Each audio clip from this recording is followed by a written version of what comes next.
안녕하십니까. 인천광역시 서구청장 강범석입니다. 장기화된 코로나19와 경기 침체라는 어려운 여건 속에서도 일선 건설 현장을 책임지며 서구 발전을 위해 애써주시는 건축공사 관계자 여러분께 진심으로 감사의 말씀을 전합니다. 건설 기술이 발달하면서 기존의 재래식 공법이 기계생산 위주로 첨단화되고 있긴 하지만 안타깝게도 건축공사 현장에서의 안전사고는 지속적으로 발생하고 있습니다. 특히 최근에는 물류창고 신축 현장 화재 사고, 아파트 공사 현장 붕괴 사고 등 안전사고가 대형 사고로 이어져 사회적으로 큰 이슈가 되고 있는 실정이며 이에 따라 건축 현장에서의 철저한 안전 및 품질 관리가 더욱 요구되고 있습니다. 이에 우리 서구는 인천시 군구 중에서 선제적으로 나서 지난 4월 건축과에 건축안전센터 팀을 신설하고 매월 건축공사장 및 해체공사장 안전점검을 실시하는 등 건설재해 예방을 위해 다각도로 노력하고 있습니다. 뿐만 아니라 인천시 최초로 건축공사 관계자 안전교육 영상을 제작하는 등 민관 협력에도 심혈을 기울이는 중입니다. 안전하고 건실한 건축공사 환경 조성을 위해 제작하는 영상인 만큼 유익하고 가치 있는 교육 자료로 활용되길 바라며 언제 어디서든 안전이 최우선이라는 사실을 항상 유념하시어 건설 재해 없는 서구를 만들어 나가는데 함께 힘을 모아주시기를 당부드립니다. 감사합니다.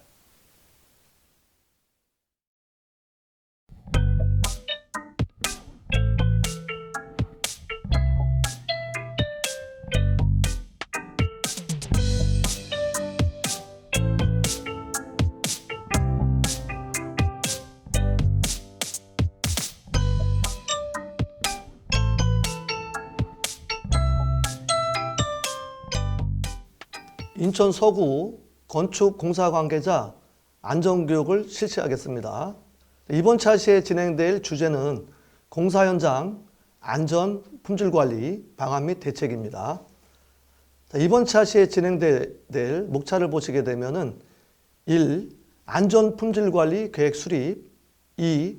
콘크리트 부실 시공 원인과 방지 대책 3. 콘크리트 내구성 저하 원인과 향상 방안 4. 공사 현장 보수 보강 사례 5. 공사 현장 사고 사례 및 재발 방지 대책과 관련된 내용들을 학습을 해보도록 하겠습니다. 자, 1장에서는 안전 품질 관리 계획 수립과 관련된 내용이 되겠습니다.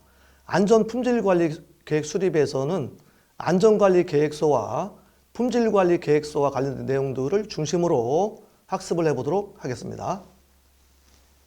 자, 안전관리 계획 수립입니다. 안전관리 계획의 수립은 건설기술진흥법 제62조에 따라서 진행을 하게 되어 있습니다. 1. 건설사업자와 주택건설 등록업자는 안전점검 및 안전관리 조직 등 건설공사의 안전관리 계획을 수립하고 착공 전에 이를 발주자에게 제출을 해서 승인을 받아야 됩니다. 자, 이 경우에 발주청이 아닌 발주자는 미리 안전관리 계획의 사본을 인허가 기관의 장에게 제출해서 승인을 받아야 됩니다. 2. 안전관리 계획을 제출받은 발주청 또는 인허가 기관의 장은 안전관리 계획의 내용을 검토해서 그 결과를 건설사업자와 주택건설 등록업자에게 통보를 해야 됩니다. 3. 발주청 또는 인허가 기관의 장은 제출받아서 승인한 안전관리 계획서 사본과 검토 결과를 국토교통부 장관에게 제출을 하여야 됩니다. 4. 건설업자와 주택건설 등록업자는 안전관리계획에 따라서 안전점검을 하여야 합니다. 안전점검에 대해서는 발주청이 아닌 경우에는 인허가 기관의 장을 말합니다. 안전점검을 수립할 기관을 지정해서 그 업무를 수행을 해야 됩니다. 5. 건설사업자와 주택건설 등록업자는 안전점검 결과를 국토교통부 장관에게 제출하여야 됩니다. 6. 건설사업자나 주택건설 등록업자는 안전관리 계획을 수립하였던 건설공사를 준공하였을 때에는 안전점검에 관한 종합보고서를 작성해서 발주청에게 제출을 해야 됩니다. 7.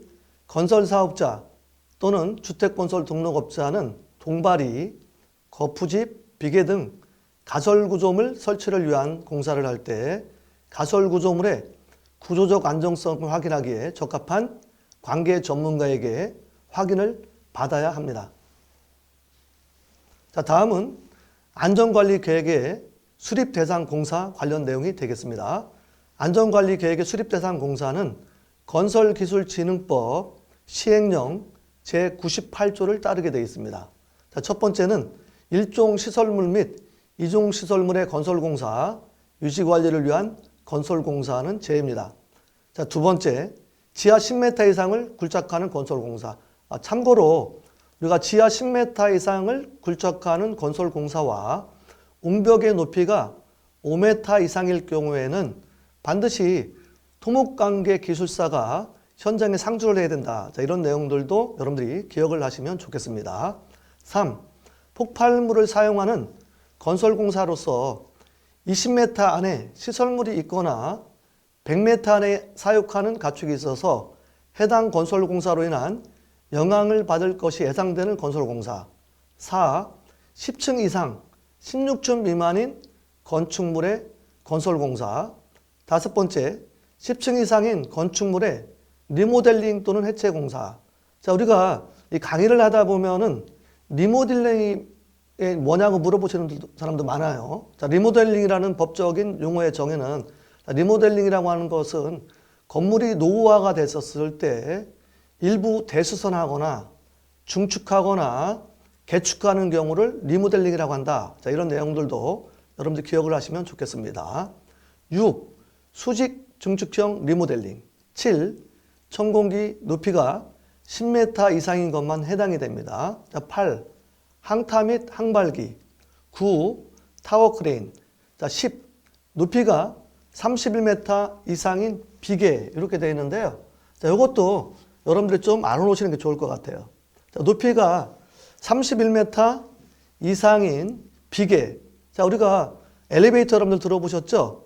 우리가 엘리베이터는 승용 승강기가 있고 비상용 승강기가 있는데요. 일반적으로 승용 승강기 같은 경우는 6층 이상으로서 연면적이 합계가 2000제곱미터 이상일 때는 승용 승강기를 설치하는데 비상용 승강기는 건물의 높이가 31m 이상일 때는 비상용 승강기를 설치합니다. 같이 기억하세요. 높이가 31m 이상의 비계에도 안전관리 계획의 수립 대상 공사다라는 걸 기억을 하시면 되겠습니다. 자, 11. 브라켓 비계. 12. 작업 발판 일체형 거푸집 또는 높이가 5m 이상인 거푸집 및 동바리. 13. 터널의 지보공 또는 높이가 2m 이상인 흙막이 지보공. 14. 동력을 이용해서 움직이는 가설구조물. 15.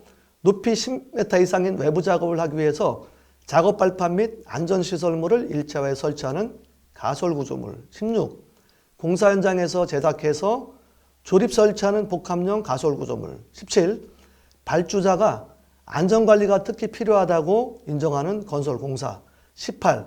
해당 지방자치단체의 조례로 정하는 건설공사 중에서 인허가 기관의 장이 안전관리가 특히 필요하다고 인정하는 건설공사.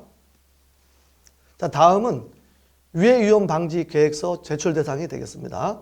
자, 유해위험방지계획서 수립 대상 공사는 산업안전보건법 시행령 제42조를 따릅니다. 자, 첫 번째, 지상 높이가 31m 이상인 건축물 또는 인공구조물. 두 번째, 연면적이 3만 제곱미터 이상인 건축물. 세 번째, 연면적이 5천 제곱미터 이상의 시설로서 다음에 해당하는 시설. 자, 문화 및 집회시설, 전시장 및 동물원, 식물원은 제외입니다. 자, 판매시설, 운수시설. 자, 고속철도의 역사 및 집배송시설은 제외고요. 종교시설, 의료시설 중 종합병원, 숙박시설 중 관광숙박시설, 지하도상가, 냉동, 냉장, 창고시설. 네 번째, 연면적 5,000제곱미터 이상인 냉동, 냉장, 창고시설의 설비공사 및 단열공사. 다섯 번째, 최대 지강 길이가 50m 이상인 다리의 건설 등 공사. 여섯 번째, 터널의 건설 등 공사. 자, 일곱 번째, 다목적 댐, 발전용 댐, 저수용량 2천만 톤 이상의 용수 전용 댐 및 지방상수도 전용 댐의 건설 등 공사. 자, 그 다음에 이제 8번도 여러분들 좀 기억을 해 놓으시는 게 좋을 것 같은데요. 자, 길이 10m 이상의 굴착 공사. 자, 이 부분도 현장에서 많이 놓칩니다. 자, 그래서 우리가 웅병의 높이가 5m 이상이고 깊이 10m 이상의 굴착에 들어갈 때는 반드시 토목관계 기술사가 현장에 상주를 해야 된다는 거. 그래서 우리가 노래로도 많이 외워요. 뭐 15야 밝은 둥근 다리 들어보셨죠? 15야 밝은 둥근 다리. 10m 이상 굴착 들어가고 높이가 5m 이상인 웅벽일 경우에는 반드시 토목관계 기술사가 현장에 상주를 한다. 이 내용을 반드시 기억을 해 놓으시면 좋겠습니다.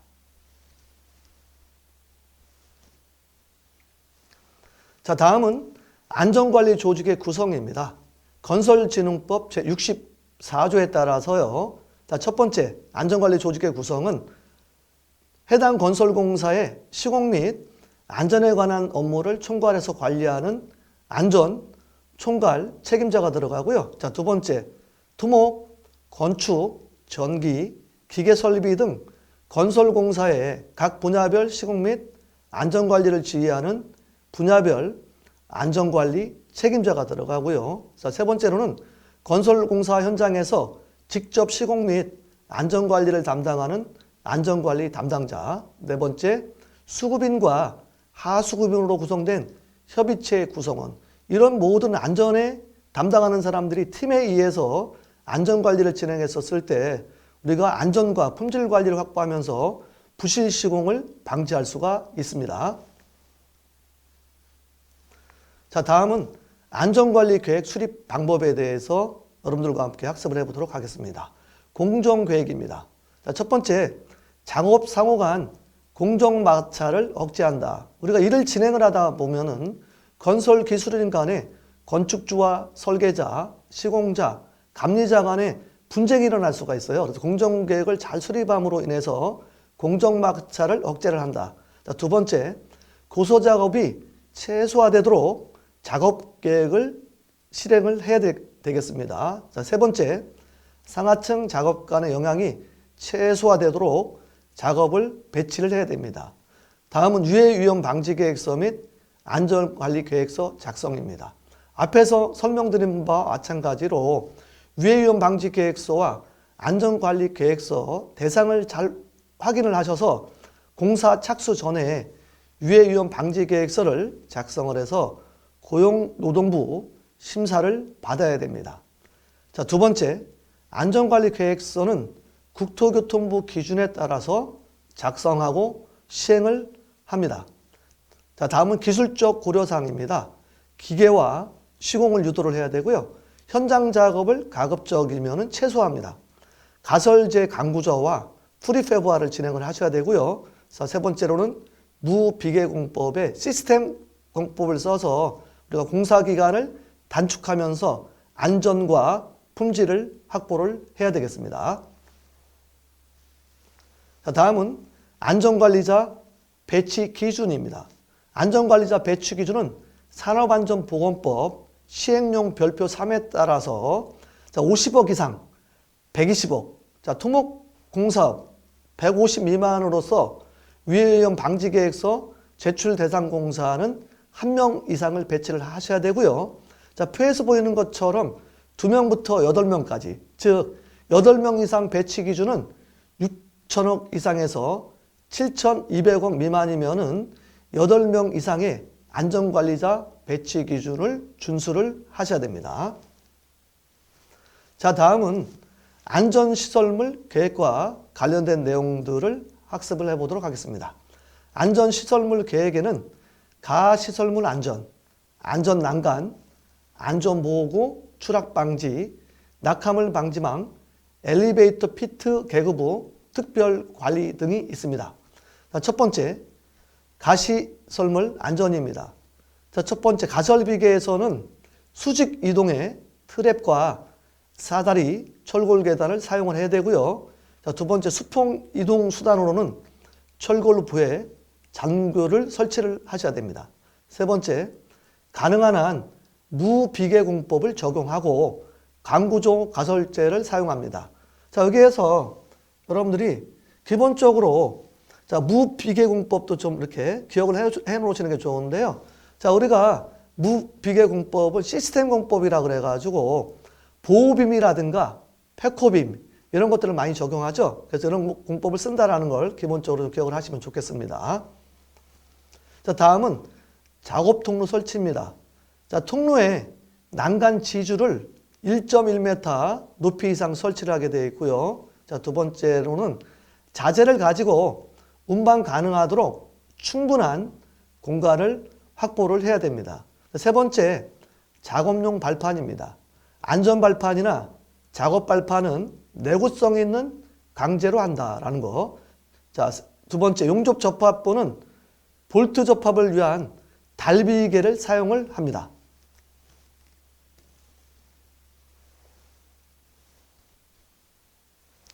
자, 두 번째, 안전 난간 관련 내용입니다. 난간 지주는 1m 이상으로 해야 됩니다.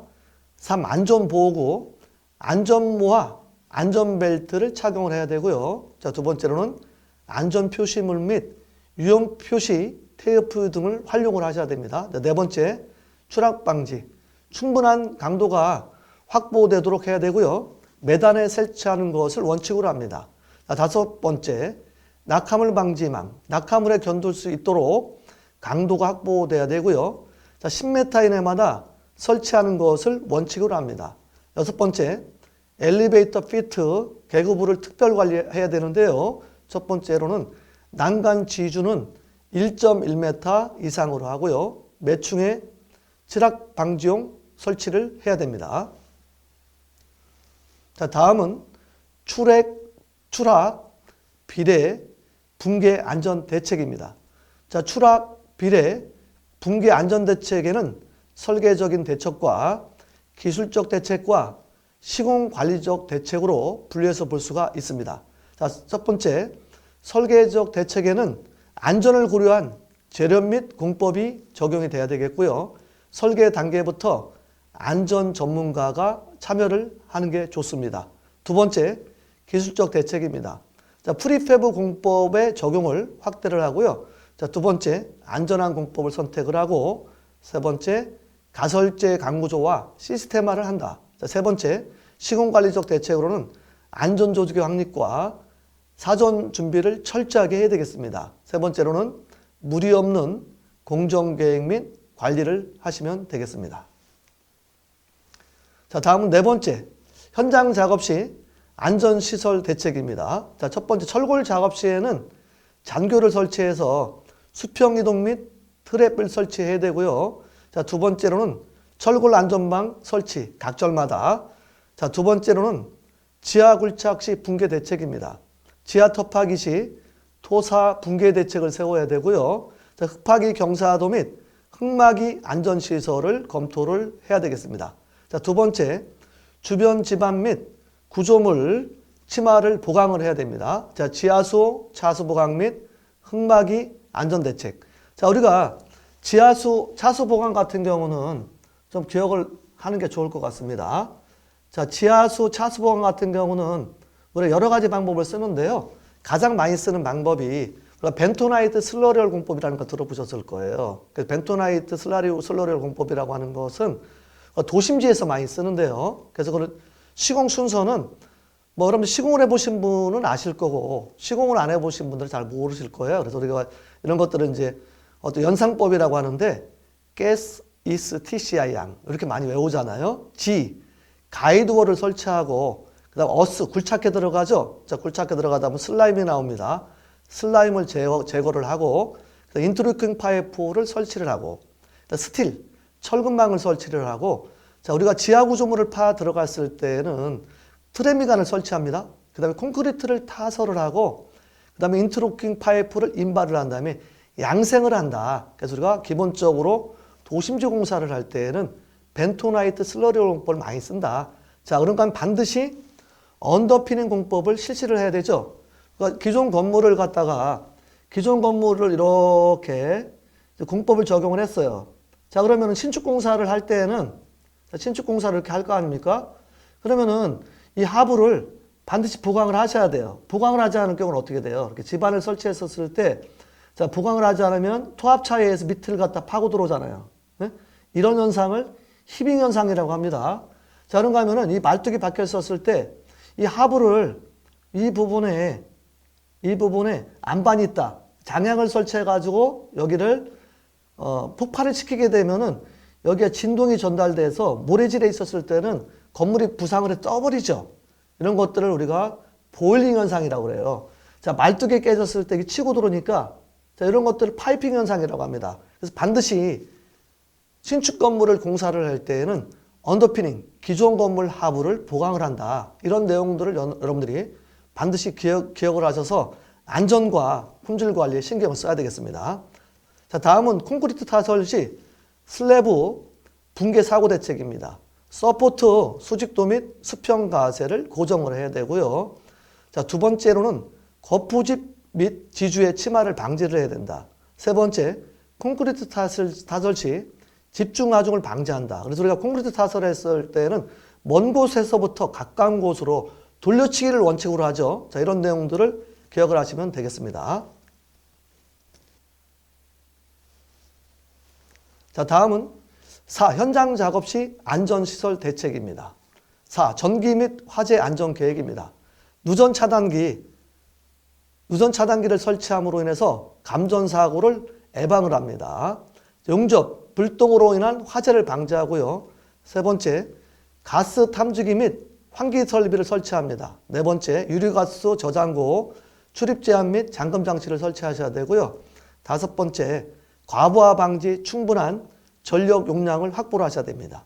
자, 다음은 양중장비 안전대책이에요. 양중장비를 갖다 했었을 때에도 안전사고가 많이 나기 때문에 신경을 좀 써야 됩니다.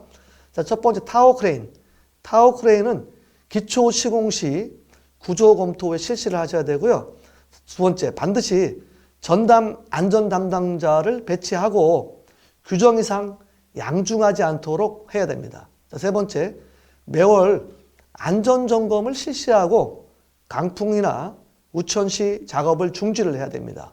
자, 리프트 화물용에는 사람이 탑승하지 않도록 합니다. 자, 두 번째, 리프트 과부하 방지 장치를 부착을 해야 됩니다. 자, 다음은 다섯 번째, 가설 구조물 관련 내용이 되겠습니다. 자, 가설 구조물 안정성 확인과 관련된 법은 건설진흥법 시행령 제101조의 1을 따릅니다. 자, 첫 번째, 건설사업자 또는 주택건설 등록업자는 가설구조물을 시공하기 전에 다음 각호의 서류를 공사감독자 또는 건설사업관리기술인에게 제출을 해야 되고요. 자, 그런가 하면은 우리가 시공상세도면 이렇게 얘기를 하는데요. 자, 시공상세도면과 관련된 내용들도 여러분들이 좀 기억을 해놓는 게 좋아요. 우리가 시공상세도면을 샵드로잉이라고 하잖아요. 자, 일정 규모 이상일 때, 즉 연면적이 합계가 5,000제곱미터 이상일 때는 공사감리자가 공사 시공자에게 상세 시공 도면을 요청할 수가 있다라는 거 기억을 하셔야 돼요. 그럼 어디에 대해서 우리가 시공 상세 도면은 주요 구조부라고 하잖아요. 자, 주요 구조부는 지주, 내기, 바보 이런 식의 암기를 많이 하시잖아요. 지는 뭐냐면은 지붕틀, 주계단, 내력벽, 기둥, 바닥, 보. 그러니까 시공 상세 도면을 그리셔야 돼요. 자, 그런가 하면 관계 전문 기술자가 서명 또는 기명날이란 구조 계산서입니다. 자, 여기서 말하는 관계 전문 기술자는 누구를 말할까요? 관계 전문 기술자는 설계자와 감리자에게 협력하는 분들을 관계 전문 기술자라고 합니다. 즉, 기술사를 취득한 사람들이에요. 자, 이 관계 전문 기술자. 자, 여기서 관계 전문 기술자는 건축 구조 기술사, 토목 구조 기술사, 토질 및 기초와 건설 기계 기술사를 말합니다.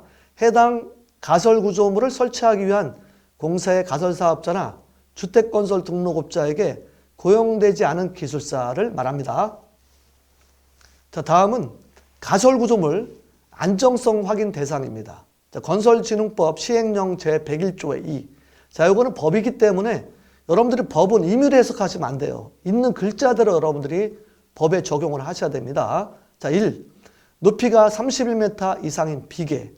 두 번째, 브라켓 비계. 세 번째, 작업발판 일체형 거푸집 또는 높이가 5m 이상인 거푸집 및 동바리. 네 번째, 터널의 지붕공 또는 높이가 2m 이상인 흙막이 지붕공. 다섯 번째, 동력을 이용해서 움직이는 가설구조물. 여섯 번째, 높이 10m 이상에서 외부 작업을 하기 위해서 작업발판 및 안전시설물을 일체화해서 설치하는 가설구조물. 일곱 번째, 공사 현장에서 제작해서 조립 설치하는 복합형 가설구조물. 여덟 번째, 그 밖에 발주자 또는 인허가 기관에 장이 필요하다고 인정하는 가설구조물. 자, 다음은 품질관리 계획과 관련된 내용들을 학습을 해보도록 하겠습니다. 자, 품질관리 계획의 수립은 건설기술진흥법 제55조에 따라서 건설사업자와 주택건설등록업자는 대통령령으로 정하는 건설공사에 대해서는 그 종류에 따라서 공정관리 등 건설공사의 품질관리계획 또는 시험시설 및 인력의 확보 등 건설공사의 품질시험 계획을 수립을 하고 이를 발주자에게 제출해서 승인을 받아야 됩니다. 이 경우에 발주청이 아닌 발주자는 미리 품질관리계획 또는 품질시험계획의 사본을 인허가 기관의 장에게 제출을 해야 됩니다. 두 번째, 건설사업자와 주택건설등록업자는 품질관리계획 또는 품질시험계획에 따라서 품질시험 및 검사를 해야 됩니다. 이 경우에 건설사업자나 주택건설등록업자에게 고용되어서 품질관리 업무를 수행하는 건설기술인은 품질관리계획 또는 품질시험계획에 따라서 그 업무를 수행해야 됩니다. 자, 다음은 품질관리계획 수립 대상 공사입니다. 건설기술진흥법 시행령 제89조 1항에 따릅니다. 자, 1. 감독 권한대행 등 건설사업관리 대상인 건설공사로서 총 공사비가 500억 원 이상의 건설공사. 자, 두 번째, 건축법 시행령 제2조 제17호에 따른 다중이용 건축물. 자, 이건 다중이용 건축물은 좀 여러분들이 좀 기억해 놓으시는 게 좋을 것 같아요.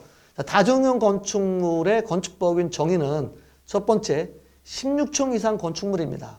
자, 두 번째, 좀 이것도 연상을 좀 해보면 어떻게 암기를 많이 하냐면 판문점에 종종 운전하고 가서 관광 숙박을 하고 5,000원 쓰고 돌아왔다 이런 식으로 많이 암기를 하거든요. 자, 판매시설, 문화 및 집회시설, 동식물원 제입니다. 자, 종은 종합병원, 종교시설, 운수시설, 관광 숙박시설로서 연면적이 합계가 5,000제곱미터 이상일 때 다중이용 건축물로 인정을 해줘요. 그럼 다중이용 건축물이 왜 중요하냐? 물론 품질관리계획도 해야 되지만은 반드시 다중이용 건축물은 건축구조기술사의 구조안전 확인도 받아야 됩니다. 그런 내용들도 기억하시면서 자, 품질관리계획은 다중이용 건축물 중에서 연면적이 3만 제곱미터 이상인 건축물의 건설공사는 품질관리계획을 해야 된다는 거 기억하시면 좋겠습니다. 3. 해당 건설공사의 계획에 품질관리계획을 수립하도록 되어 있는 건설공사. 자, 다음은 품질시험 계획 수립 대상 공사입니다.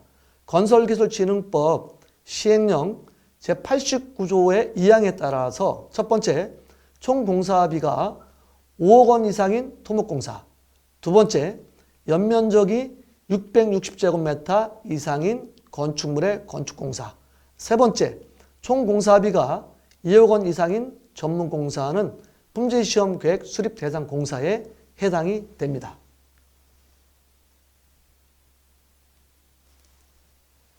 자, 다음은 품질시험 계획의 내용입니다. 건설기술진흥법 시행령 별표 9입니다. 개요에 첫 번째 공사명이 들어가야 되고요. 두 번째 시공자, 세 번째 현장 대리인이 들어갑니다.